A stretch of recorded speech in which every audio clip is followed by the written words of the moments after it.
might have noticed, if we put the slide back up, that I called this presentation Maverick Rules. I could have just as easily called it Mavericks Rule. And why do I say that? Why do I say that? Well, look, the future belongs to the Mavericks, the misfits, the rebels, those crazy ones who were immortalized in Apple's iconic Think Different campaign. Why?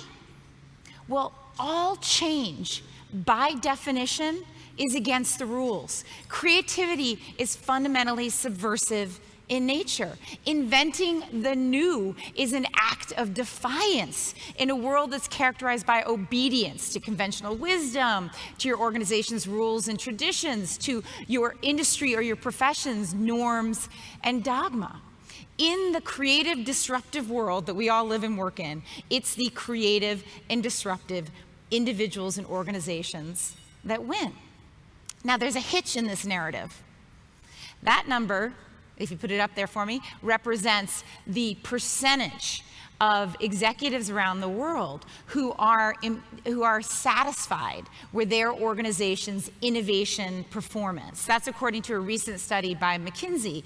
There are a bunch of other studies just like it, and they all basically confirm the same thing, which is that most leaders out there see innovation as a top priority when it comes to their organization's growth and success. But those same leaders report a dismal performance when it comes to embedding innovation DNA into their organization.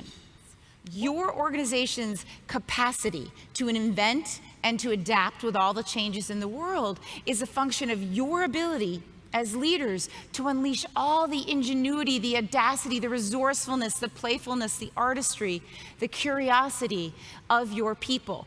All of those human gifts that are in so much demand today. We all want more of that, but they can't be commanded, they can't be ordered up. So here's the trick. How do you retain all of the benefits of bureaucratic management, the control and coordination, the discipline, the leverage to do complex things at scale, without all of the limits that tends to put on human ingenuity, agility, and initiative? And I think that trade-off, transcending that trade-off, that conundrum that it presents to you as leaders, suggests a few design questions, and I want to put those out there to you today.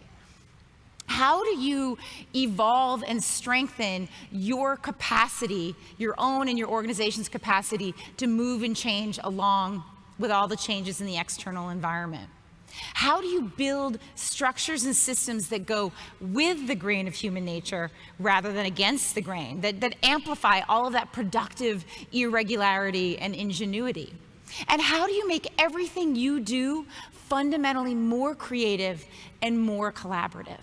So in the short time that I have with you, I want to tackle those questions, and I want to do it by setting up a leadership agenda, a Maverick agenda for building your own sustaining capacity for innovating and adapting. So let's dive right in.